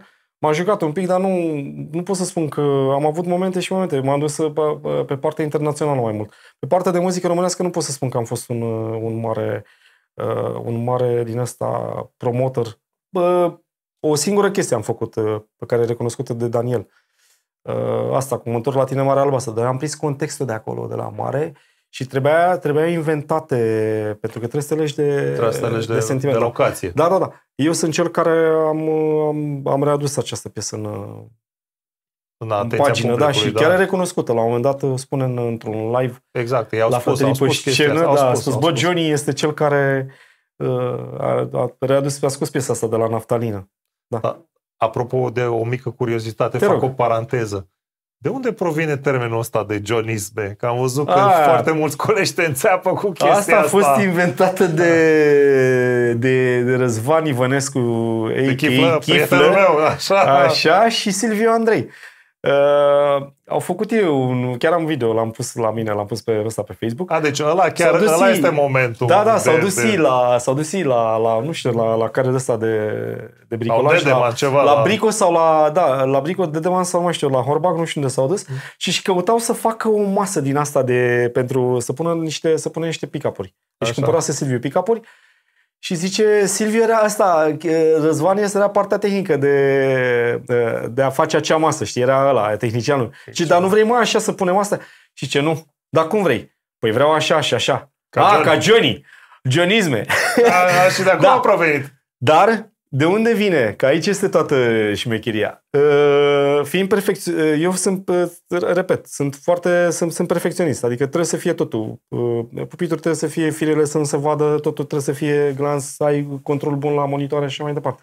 De aici văi partea asta de jonisme, adică jonisme de ale mele, știi, o chestie, un touch al meu. Un touch aparte, da. Că doar te ating pe chestia respectivă de a... Nu, de acolo a venit. Am râs de amleșinat când am văzut. Da, pe și am luat-o și am folosit, am pus hashtag jonisme. Da. De acolo a venit, da. Da, am văzut că pormă a devenit... Chifle este... Deci Chifle este autorul. Chifle este nașul. The Godfather, da. Of the jonisme. Da, se câștigă din meseria de DJ? Depinde cine ești. Depinde cine ești. Deci trebuie să fii Johnny ca să câștigi? Nu neapărat. Uite, acum eu nu câștig, de exemplu. Sunt momente și eu nu pot să mă plâng. Dar poți meseria trăi, asta, bineînțeles. Poți trăi fără probleme ca meserie de numai că știi cum e? Fără schimbări nu ai rezultate. Uite, eu nu sunt de acord. O să vin acum să spun o chestie foarte interesantă de care eu o să mă ocup de treaba asta și pe care o să o pun în pagină. Chiar azi am vorbit cu Raul. Uite partea asta de abordare cu producție muzicală. Eu am avut o părere și o să o spun acum cumva tot așa sub identitatea mea, așa, cum o spun eu de obicei. Adică trebuie să-i dau forma mea. Nu știu, nu mi se pare obligatoriu ca uite cum sunt eu, care sunt cel care amestec, mixez, să stau să fac și producție, pentru că nu mai am timp de chestia asta, de selecție muzicală, adică să stau acum să și produc muzică. Și am făcut o comparație, chiar am spus și legat de prietenul meu de Cătălin Scărlătescu. Am spus, dacă Scărlătescu stătea să aibă fermă și să crească vaci și legume, nu mai avea timp să învețe să le amestece. Adică, nu știu, problema este că trebuie să fie liberă. Lasă-mă dacă vreau eu să o fac, dar nu la impuse, că trebuie să fac producție. Și atunci, asta mi se pare ușor exagerată. Aici îți dau 100% dreptate și o să mă leg de ce spuneam mai devreme. În 2015 am fost la lansarea D2, tractor D2 la Frankfurt. Și ei spuneau conceptul de prima oară când a apărut conceptul ăsta de stems-uri. De acolo a plecat, acolo a fost controlul. Ei sunt cei care au inventat. Exact. I-au zis, Native Instruments. Native Instruments. Vrem să aducem și DJ-ul de club sau DJ-ul care, cum zici tu, mixează, da? Să poată să facă și chestia asta de producție, să unim doi în unul. Eu am zis tot timpul, sunt chestii total diferite. Nu e neapărat că unul care are un creier muzical foarte bun și are, cum se numește, inspirație, are muza de partea lui, să poată să și mixeze. Eu personal sunt convins că există DJ foarte mari care au ajuns cu hituri pe piața internațională, care sunt departe de a fi niște DJ tehnici sau o chestie de genul ăsta. Dar nu poți să excelezi, adică exact, nu necesită timp orice îi face. Exact. Deci nu pot să stau să fac și producție, să fiu și un bun... Și atunci trebuie să-mi aleg. Eu mi-am ales calea asta de a face. Exact. Recunosc că, repet, chiar astăzi am vorbit cu Raul pe partea asta de producție, ori să-mi pun eu semnătura, să lucrez cu, sincer vorbind, eu nu pot să mint pentru că ăsta sunt.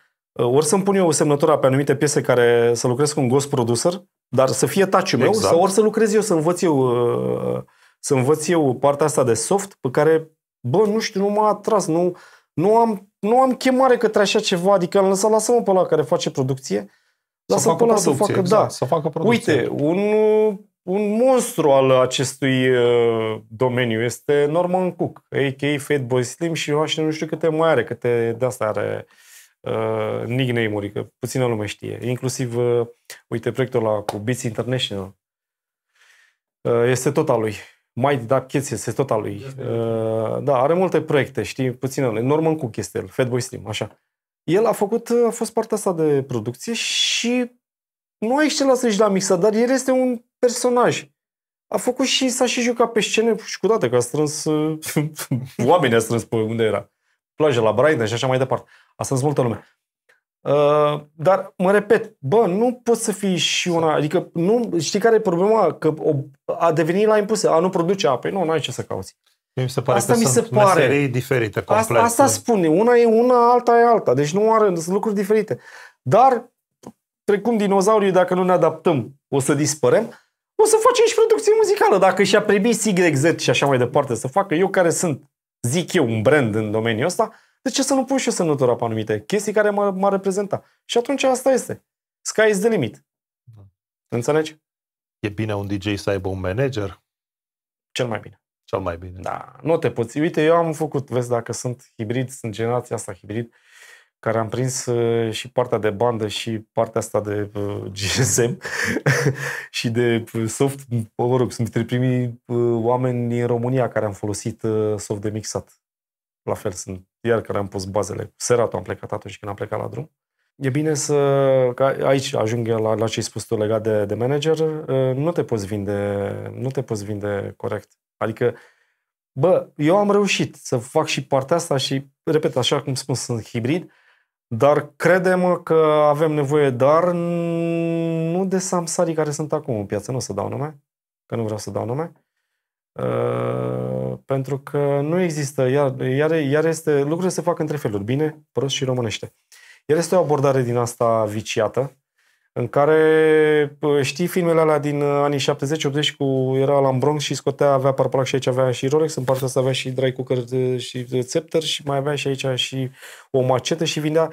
Adică asta este abordarea lor. Ei nu pun preț pe valoare, ei că o vin și pe Sofia Vicovean, că vin ce vin la mână. Ei că nu au, singurii care au o chestie, un drive și o chestie corectă și care se susțină, sunt cei de la Sunrise. Dar, în general, nu există un drive corect. Adică ei nu susțin artistul, ei îl vând, sunt samsari, îl iau și îl vând și cine vine? Că acum e Hamza, îl vinde pe Hamza, că acum este nu știu cine, că e Rafa, mai știu cine. Acum a apărut, nu știu, fel și fel. Adică, nu au o chestie clară. Adică eu cred că o să fie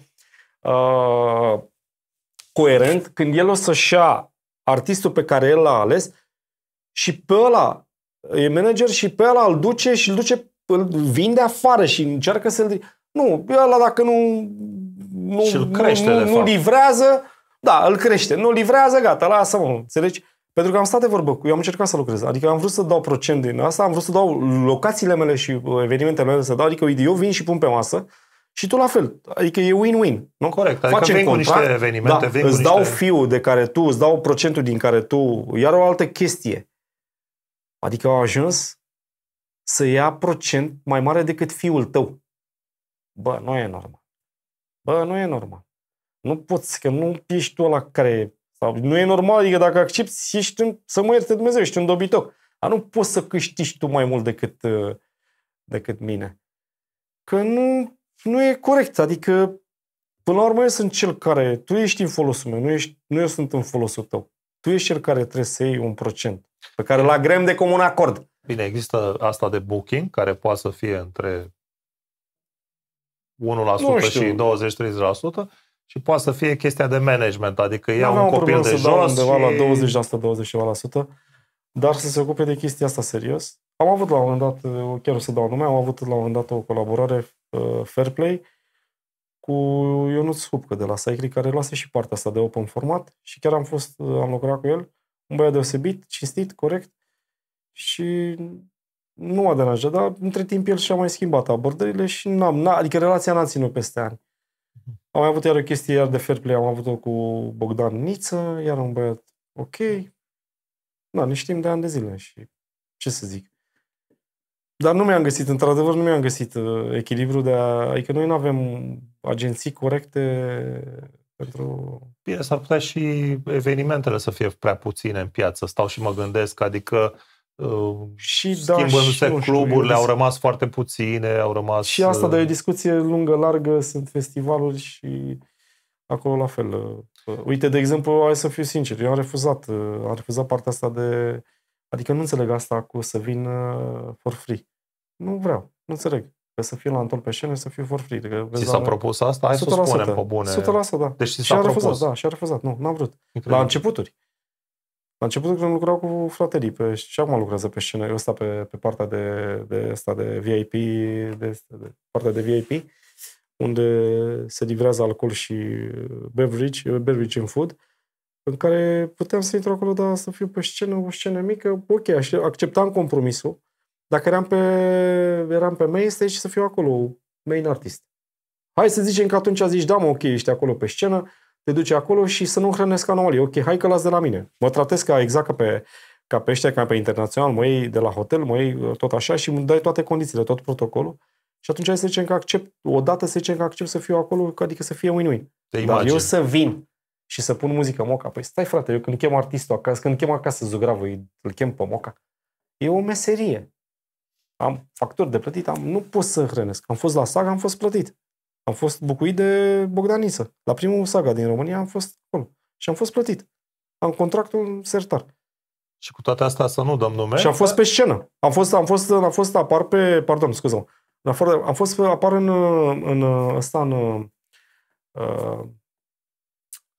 pe oficial, apar la ei, pe paginile lor. Oficial apar acolo, Johnny Damix. Adică nu am fost nici măcar... Se întâmplă acum o chestie interesantă. Nici măcar nu sunt promovați. Nici măcar nu sunt plătiți. Și ei se duc acolo, își pun ei singuri, își pun acel... hashtag.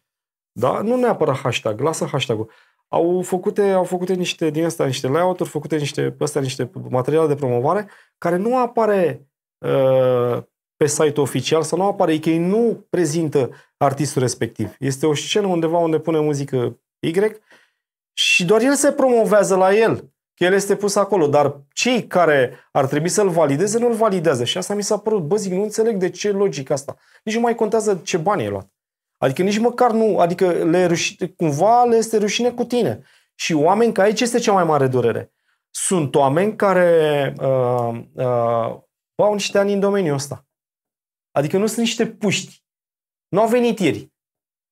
Și nu înțeleg de ce să faci, să hrănești anomalii. Păi dacă tu, după atâția ani, după 20 de ani, faci chestia asta și tu accepti de dragul de a fi acolo, și eu îmi doresc adică n-am o problemă să pun muzică unde sunt oameni. Da, unde sunt oameni pun muzică. Pentru mine, eu mă leg de public, nu mă interesează. Relația mea directă e cu publicul.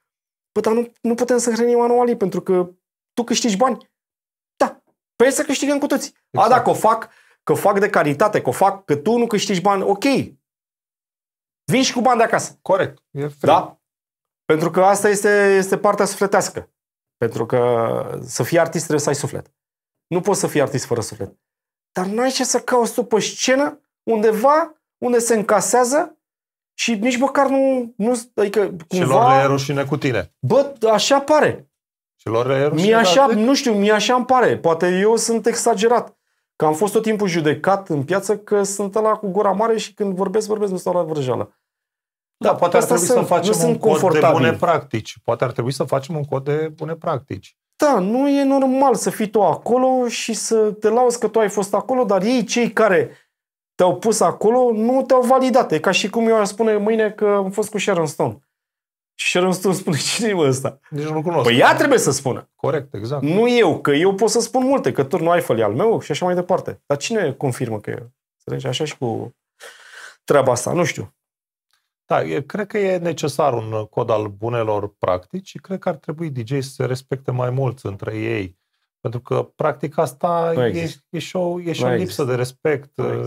Nu există. Cât am putut de mult și când am fost acolo, să spunem că nu mai sunt în momentul de față, da, nu mai sunt prima treaptă de pe scenă acolo.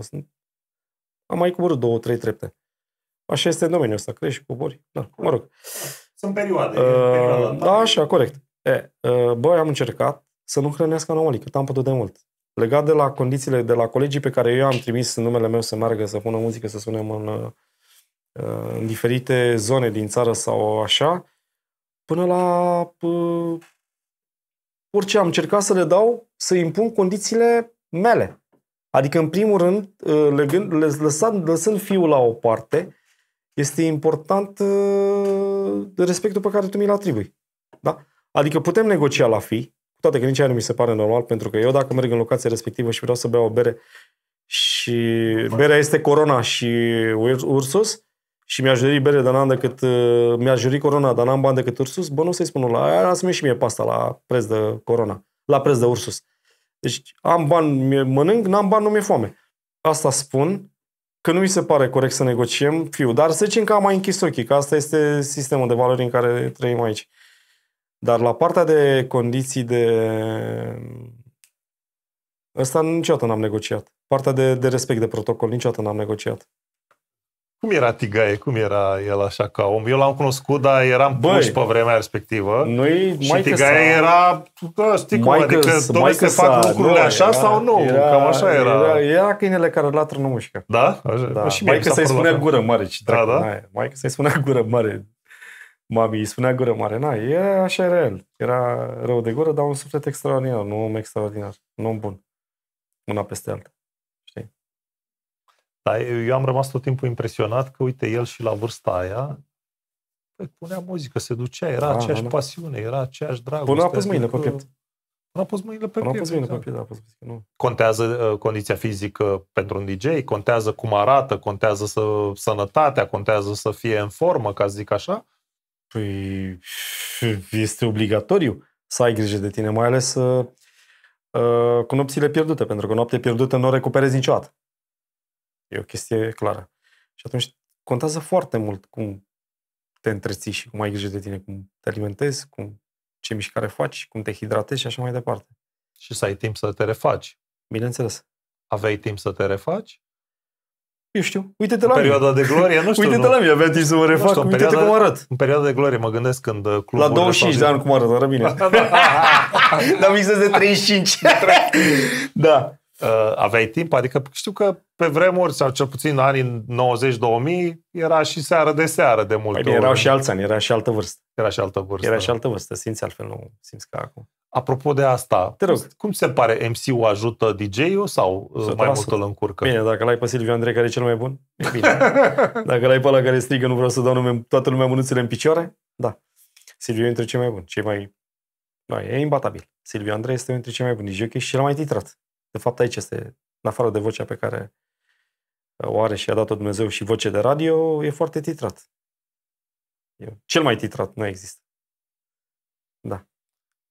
Ajută, cum să nu ajute. Dar, cum am spus-o, este cireașa de pe tort. Doar că tortul este baza. Adică cireașa, dacă nu are un tort, nu are pe ce să o așezi. Tortul este baza, iar de DJ este tort. Sincer. Are valoarea lui MC-ul, cum să nu? Ajută foarte, foarte mult. Cum? Îi dă plus valoare. Ai fost solicitat vreodată pentru colaborări de diverse trupe, gen trupe de hip-hop sau chestii de genul ăsta? Păi, să fiu sincer cu tine, apar pe albumele lui Nick de la ND, după ce nu mai era cu Delia. Am fost solicitat, eram la Iași rezident. Uite, chiar o să spun o poveste, chiar am multe povești. Eram la Iași rezident la Roșu și Negru, la cei care au la mare Disco Ring, domnul Copcea, Claudiu, prietenul meu, și domnul Copcea, taică-să. Și eram acolo rezident. Eram rezident aveau vreo 4-5 locații.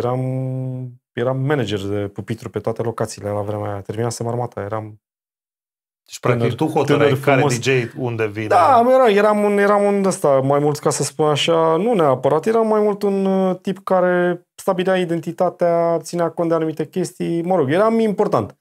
M-au luat de la Vox Maris, m-au luat și am plecat la Iași cu ei.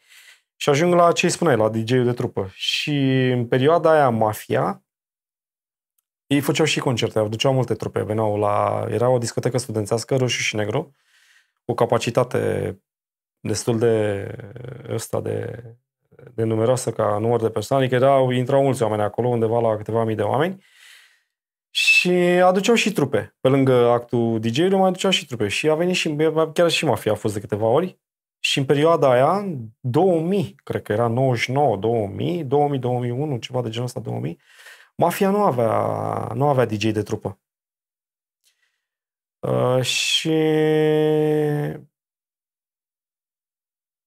m-au văzut pe mine mixând la pupitru și aveam și pick-up-uri acolo și screceam, mai jucam. Și eu eram și anfitrion când veneau trupele și stăteam cu ei. Aveau restaurante, mă rog, mergeam cu ei la masă, aveam grijă, eram anfitrion, mă rog. Și mi-a propus tataie să merg sau să-l ajut cu o idee, cu o chestie, dacă pot să recomand pe cineva. Eu am zis, bă, nu merg eu. Mulțumesc, mă simt măgulit de ofertă, mă simt adică de treaba asta, dar nu merg. Eu eram confortabil cu ce făceam atunci și l-a recomandat în perioada aia era Nick Swamp, care fusese cu ăsta, cum îi spune, cu Racla. Fusese cu Racla, era cu Rămaru și cu ăsta, cum îl cheamă, cu Connector. Cu Relu. Și el nu mai era trupa, se spărsese trupa. În 2000 ceva, nu mai știu exact, că n-au trecut niște ani de zile. Și le-a zis, bă, chiar se închisese și el amicu era de un talent fantastic. E plecat în America acum, l-am și pe Instagram. Și zic, bă, uite, așa, am dat numărul de telefon, că era mobil atunci, era GSM-ul, apăruse. Și la ceva timp după asta l-am văzut în trupă, am rămas impresionat, nu vreau să cred. Zic, bă, dar ce zic? M-am simțit măgulit de treaba asta, adică l-au luat în trupă cu ei. A fost primul DJ al lui Mafia care a venit cu ăsta, cum îi cheamă, cu trupa. Pentru că Paraziții aveau, ei n-aveau. Inclusiv Racla aveau și ei n-aveau. Mafia, știi? Și a zis, bă, vreau să dăm un pic de plus valoare, că am văzut că DJ-ul contează foarte tare, știi? Să pună negativele, să scrăciuiască, să joace, știi? Și așa a fost povestea. Iar legat de o apreciere la scenă, când am fost la Fratelii, am spus mai devreme, a fost MC Music Factory, a fost o decadă făcută de Jack Daniels la un dat la Fratelii, în care au fost toți care au contat. Hathaway, Technotronic, JB Ennis, CMC Music Factory, adică cu ăsta, cum îl cheamă, frate? Freedom Williams, de la CMC Music Factory, adică, bă, trupa de bază, nu vrăjeală. Coolio, Snap cu Turbo B, că am fost și cu Penny Ford după asta, adică am prins de câteva ori pe scenă, de vreo 2 ori pe scenă, o singură dată am prins cu Turbo B și de vreo 2-3 ori am fost pe scenă cu Penny Ford am fost. Bă, și în perioada asta când au venit acolo, a fost o decadă de cum făcea Jack Daniels să avea evenimente cu Fratelii. Pot să spun branduri, nu? Da, okay, fără problemă, da, nu e... Și, bă, a adus toată decada anilor 90, adică ce conta atunci?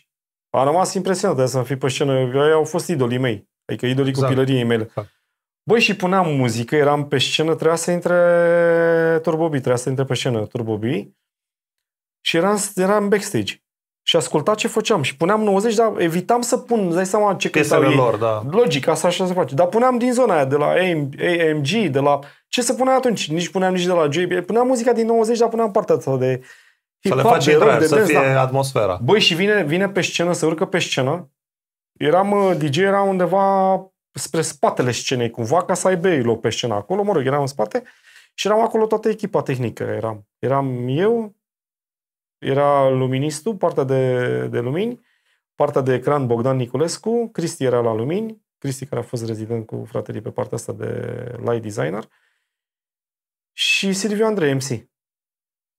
Silviu făcea și MC-ală, toți le făceam treaba, știi? Băi, și vine Turbo B e un tip așa, nu știu, undeva la 2 metri aproape. Și era și niște bocanci din aia înalt, mâncați și cu tablă, cu tăblițe, băi, și era semăna cu Predator. Băi, și venea așa pe scenă, frate, hotărât, a zis că vrea să ne bată. Băi, ne-am speriat, jur. Și vine așa pe scenă și întreabă, eram acolo toți, eu nu aveam casca pe urechi, era căștile jos și nu știa cine e DJ și ce, who's the DJ here?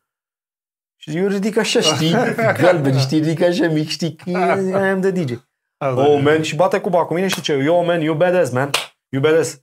Bă, îți dai seama, leșinat. Și apoi întreabă, o altă chestie, întreabă, who's the MC here? Și Silviu zice, I am the MC. Oh, man, I told you you're black, am crezut că ești negru. Pe bune. Deci pe bune, adică, bă, și să primești apreciere de la unul care, bă, mie mi-a marcat copilăria, adică eu am fost fan Turbo B. Nu neapărat Snap, cât Turbo B, de fapt. Știi, pentru că era, uite, toată lumea asculta Rhythm as a Dancer sau eu mai știu ce, ascultam Blazei, ascultam anumite piese care îmi plăceau de la Turbo B și de la Snap, pentru că, uite, Blazei este făcută pe groove-ul de la, și pe ăsta al Funky Drummer, al lui James Brown. Ăla, Funky Drummer fiind Clive Stubblefield, îl cheamă, unul dintre cei mai tari bateriști din lumea asta. Bine, l-avem și noi pe Țăndărica al nostru, care sunt prieteni cu el. Chiar unul dintre cei mai buni din lume, cotați. Primii 5, știam. de Ovidiu Lipan Țândărică. Și da, e făcut Blazei. Blazei e făcută pe Funky Drummer al lui, știi? Fostul toboșar al lui James Brown. De asta zic. Te rog. Care e muzica pe care... Ți-asumi timpul cu mine. Da, mi-asum, nu-i problemă. Okay, chiar dacă am întârziat. Vedem ce tăie pe urmă. Eu nu stau în România, stau la Autopeni, îmi cer scuze.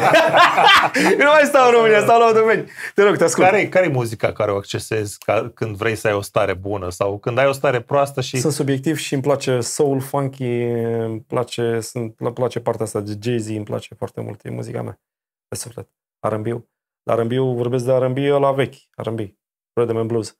Este muzica care îmi place mie. Ascult de toate, adică n-am o problemă, ascult și reggae, ascult. Îmi place muzica bună. Ai vreo piesă favorită să zici, băi, asta orice ar fi, cu asta testezi instalația, cu asta știu că... Multe, dar nu de testat. De testat, când testezi instalația, testezi cu Prince, cu Michael Jackson, cu UB40. Uite, interesant, pentru că și eu testez cu UB40. Păi, bineînțeles. Dar de ce cu UB40? Hai să spunem. O masterizare foarte bună. O masterizare foarte bună. Păi, masterizarea face diferență. Am spus-o chiar mai devreme. Cu câteva zile vorbeam cu cineva și spuneam de chestia asta că este esența muzicii. Dacă nu ai masterizare, nu ai nimic. Masterizarea face diferența. Cine face mastering, acolo e. De fapt, ăla e. Tina Turner venea și făcea masterizare și asta în Germania. Lucra cu studiouri în Germania, că nemții fiind nemți. Și făcea masterizare în Germania, Tina Turner. Și mulți artiști stăteau în Germania și așa mai departe. Mulți au lucrat cu nemții. Și acolo, practic, vezi tu toate frecvențele, până la urmă, în masteringul final. Iar legat de studiouri, uite, Prince avea nu știu dacă știți, avea aproape tot statul din care nu mai știu care stat, trebuie să caut, în ce stat a trăit, aproape avea proprietate tot statul, cumpărase.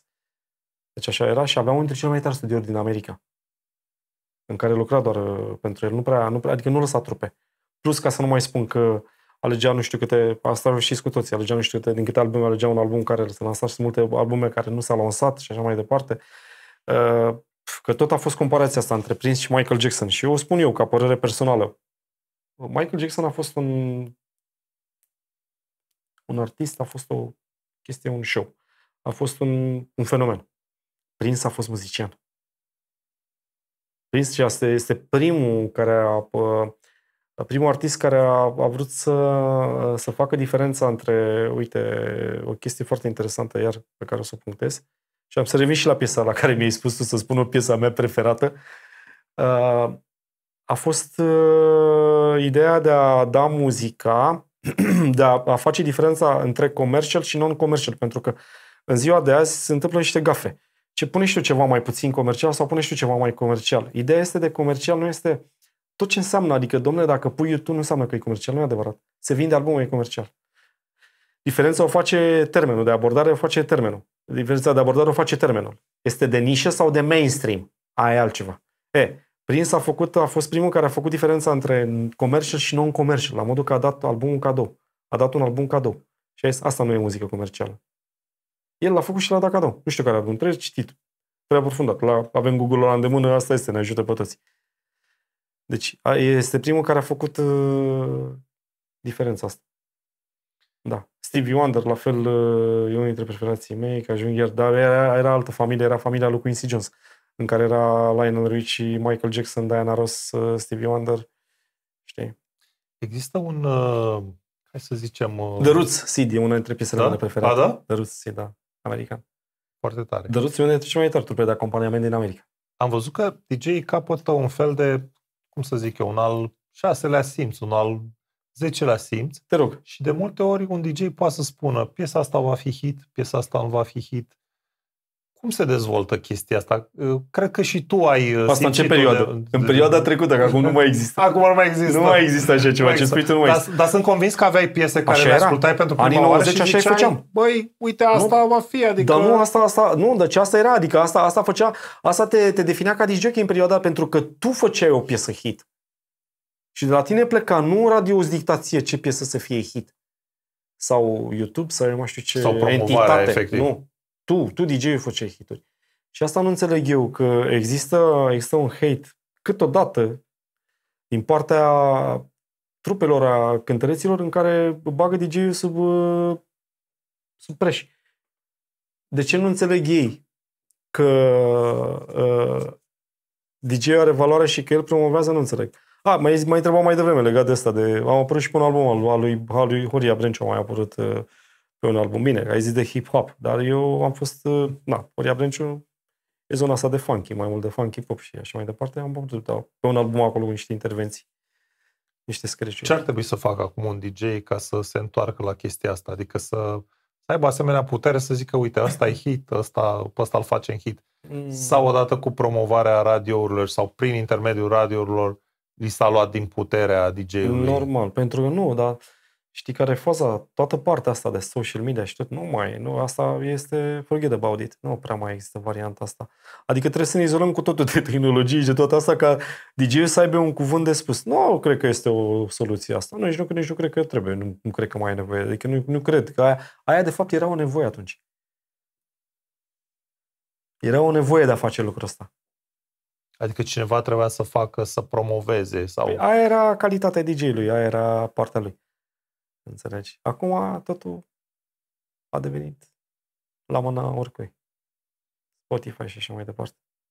Cum e trecerea asta de la analog la digital? Că tu ai prins exact perioada aia și ai spus... Păi uite, asta spun, că uite, asta tot am marșat pe chestia asta legat de noi, că uite, noi, generațiile noastre, noi suntem hibrizii.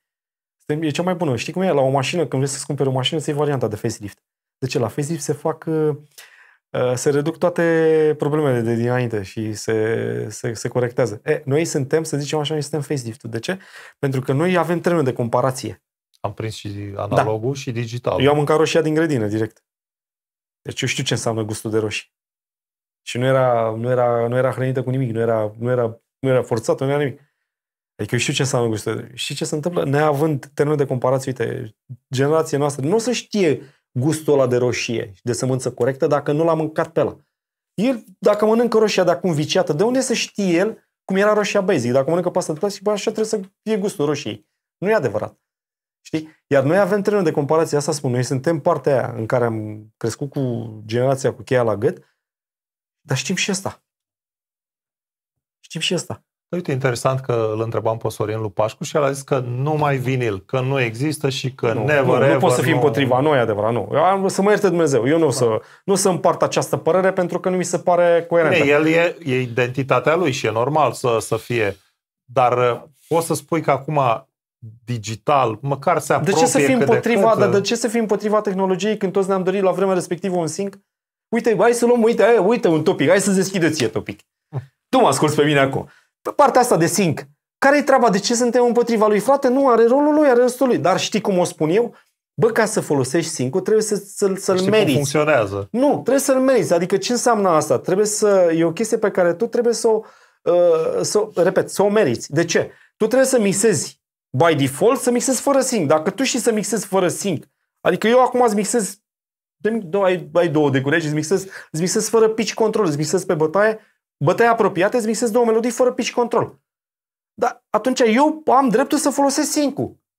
Pentru că știu să mixez by default, știu să mixez basic, știu să mixez analogic, fără BPM, fără nimic, fără beat counter, fără nimic.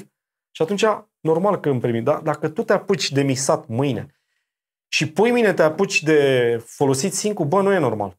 Sărit etapele. Este ca și condusul. Din punctul meu de vedere, sunt subiectiv.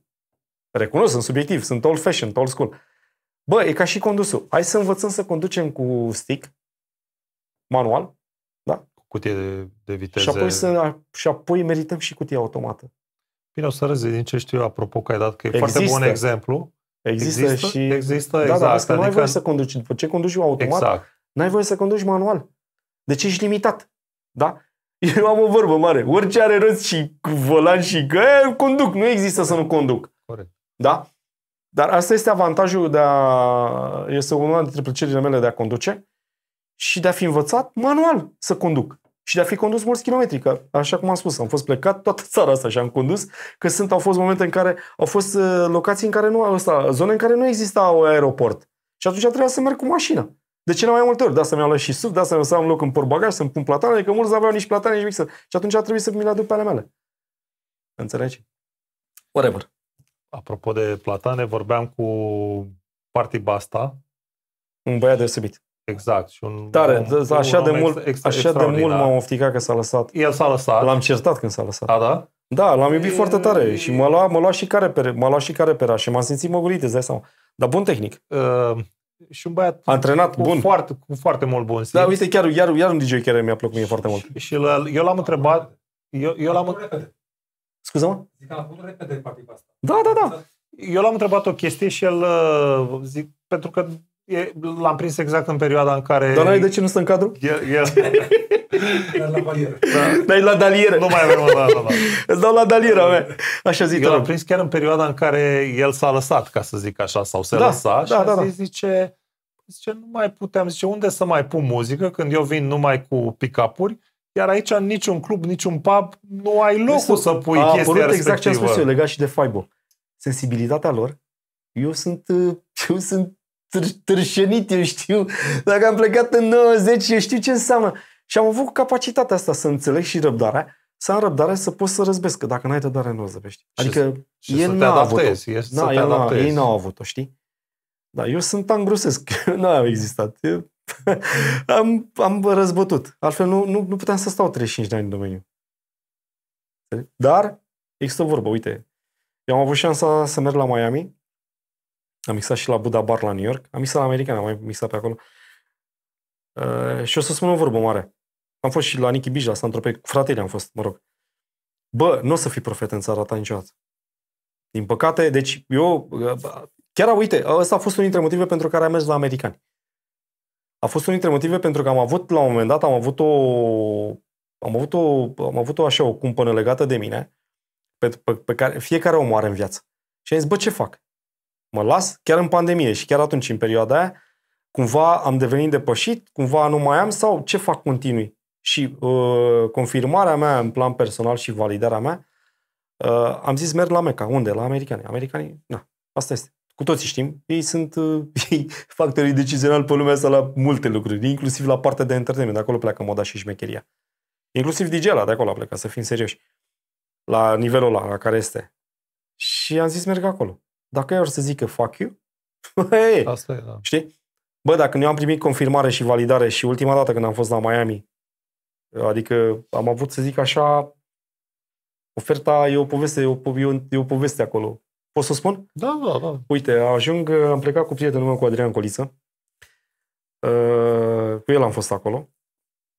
Terminasem sezonul de vară aici la Olimp și am plecat am luat biletele din aia și zis, hai să mergem la Miami pentru 2 săptămâni. Mergem în vacanță, are un prieten foarte bun acolo, un tip Lord îl cheamă, care generează echipamente la toată Florida. Una dintre cele mai bune locații. Omul este tot așa, din garda veche și este prieten foarte bun cu Adrian. Are manufactură pe echipament, adică el le produce, are echipamente ale lui, făcute de mână. Așa. Vorba bine. Are atelier cu care face echipamente. Boxe, mă rog. Am înțeles. Și am mers în vizită și cu ocazia asta și interes. Și vorbim acolo cu o relație de-a lui Adrian. Eu aveam o relație, am încercat să leg ceva, nu s-a legat nimic din partea relației mele, s-a legat o parte din partea relației lui Adrian, să merg să mixez după amiază, într-o locație undeva. Casa Tiki se numește, este în zona este în Cale Ocho, stai cum se numește acolo, că am uitat, în scap acum, este zona de unde a plecat Miami. Este zona asta, cum ar fi la noi Vama Veche, uite, în scap acum, Little Havana, gata, mi-am să aminte. Și era o locație acolo, Casa Tiki se numește, că Tiki este, știi că e un concept. Tiki este un concept. Și era Casa Tiki și mergem într-o zi după amiază să vorbește cu managerul de acolo, se bate palma, un băiat deosebit, RJ îl cheamă, că chiar făceam caterincă cu Adrian. Băi, RJ, băi! Și mergem acolo și mixez până la muzică câteva ore. Am fost for fun. Eram la Miami, eram să beau Cuba Libre, să-mi pufăi trabucul, să mă simt bine și hai să punem și niște muzică. Ce pana mea, că suntem la Miami. Și a venit acolo un tip întâmplător, era directorul tehnic, care a venit special să mă asculte. Eu fiind european, ei au respect foarte mare pentru europeni, pentru că, suntem diferiți față de ei. Avem preț pe mai multe, suntem și mai... Noi am descoperit, noi am inventat până la urmă pe americani. Și a venit să mă asculte omul. Directorul tehnic pe toate ei aveau mai multe locații, nu știam la vremea respectivă. Dar aveau mai multe locații, dar nu știam. Eu zic doar Casa Tiki și a venit să asculte. Omul s-a pus, era undeva la o masă, cam la 5 metri de mine, era pe un laptop și stătea și mă asculta. Eu am început de la lounge, am început de la partea de lounge și m-a dus până la zona de funky house, de deep house, de groovy, de jazzy, de soulful, de Chicago. Adică m-am dus la muzica asta de, știi? Nu m-am dus în zona de hip-hop. Am mixat puțin, m-am jucat un pic, dar foarte puțin, pentru că e complicat să te bați cu americanii pe partea aia. Și atunci am zis, ce scot în evidență? Ceea ce pot să fie diferit. Știu, da. Băi, și m-a ascultat toată după amiaza. La final a venit foarte încântat la mine, am stat de vorbă, schimba câteva vorbe, am dat norul la început, m-a prezentat, după aia a venit el la mine să vorbim și zice, ce faci mâine? Mâine fiind vineri. Și zic, bro, sunt la Miami, vreau să merg, nu fusesem pe Ocean Drive, vreau să merg pe Ocean Drive cu Adrian, cu prietenul meu, o să mergem să vizităm, să vedem și noi, că eram pentru prima dată. Zic, să ne bucurăm. Trabuc, Cuba Libre, ne simțim bine. Că, Miami este numai american, nu este, în schimb, poate să fie orice, mexican, colombian, tot ce vrei, dominican. Și ce, n-ai putea să vii și mâine? M-am uitat la Adrian, m-am venit să zic, da! Ce, dar sâmbătă ce faci poi mine? Zic, bro, chiar ți-am spus. Ce, n-ai putea să vii și sâmbătă? Te rugăm frumos. Zic, bro, ok, vin și sâmbătă. Ce, dar săptămâna viitoare ce faci? Păi plec sau? Zic, plec acasă, că zic, am biletul de avion. Pac! Zice, mi-a plăcut foarte tare cum mixezi. You have a different approach, așa mi-a spus. Textual așa mi-a spus. Ai o abordare diferită. Și noi avem niște locații mari în care noi acolo te-am vedea. Ești energic, ești plin de energie și te-am vedea acolo. Ce tu aici te irosești, tu ai altă valoare. Și ce te-am vedea să pui acolo. Și zice, dar când te întorci? Și zic, nu știu, era în perioada, repet, terminase cu sezonul de vară, fusesem la Olimp la Musai, fusesem rezident vara aia, chiar când s-a deschis Musaiul la Olimp, fusesem rezident și eu aveam și niște probleme cu maică mea, Dumnezeu să o odihnească, ca și chestia, m-am întors pe 12 de la Miami și pe 13 a murit maică mea, m-a așteptat să vin acasă. Da, și zic că nu știu când mă întorc, poate de sărbători, poate zice oricând, când vii, uite, contactul meu, mă suni și încercăm să găsim, să facem lucruri pe terenul. Și am avut oferta, ca să fiu sincer, am avut posibilitatea de la Miami, pe care a trebuit să refuz. Între timp mi s-a schimbat viața cu totul, m-am întors mă rog în București, m-am schimbat tot și n-am mai ajuns acolo. Dar ca și chestia, ca asta spuneam, nu ești profet în țara ta. Da. Știi? Și asta a fost ideea de a merge afară, de a găsi validarea sau non-validarea de la oamenii care conduc lumea showbiz-ului. Johnny, îți mulțumim frumos. Îți mulțumim pentru povestile tale. Vezi că de-abia m-am încălzit. Ce facem, mă oprești? Ce facem, mă oprești? De-abia m-am încălzit. Să mai beau niște apă. E o vorbă și DJ-ul o știu foarte bine, ce e mai bine să pare impresia că a fost mai trebuia ceva, decât să fie că e prea mult. Corect. Eu sunt convins că și în programele tale tu o aplicai, aveai impresia, îi duceai undeva așa, ca să revină și altă dată și nu le dădeai totul dintr-o dată. Hai să spun cum este. Asta cu asta să închidem. Că mi-ai cerut să dau un sfat sau mi-ai spus treaba să dau un sfat. Da. Bă, ce face DJ-ul? Este ca relația cu o femeie. Este ca și în relația cu o femeie. În primul rând, ai preludiu, ai actul în sine și apoi ai postludiu în care iei în brațe și nu te întorci cu spatele la ea. Ai luat în brațe, ai făcut dragoste și pe asta o iei și o mângâi, o ții în brațe. Așa e și partea asta de DJ-ală. Când faci sau așa ar trebui să fie, sau așa am făcut-o eu. Nu știu dacă se mai face acum, dar cu muzica asta un singur aia, nu știu dacă se mai face și un singur gen. Afro.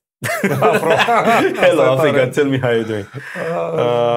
Cam asta ar fi unul dintre sfaturile pe care le-aș da. Adică, bă, trebuie să ai, așa cum spun, oamenii în primul rând îți vin stresați, nervoși după o săptămână și tu trebuie în primul rând să-i relaxezi.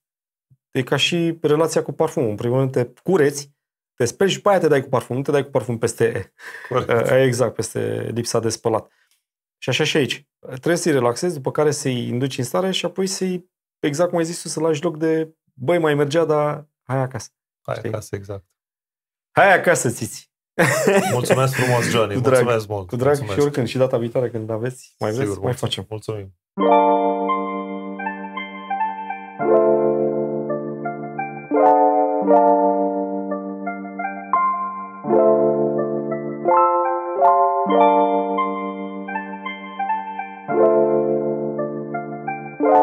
Ciao!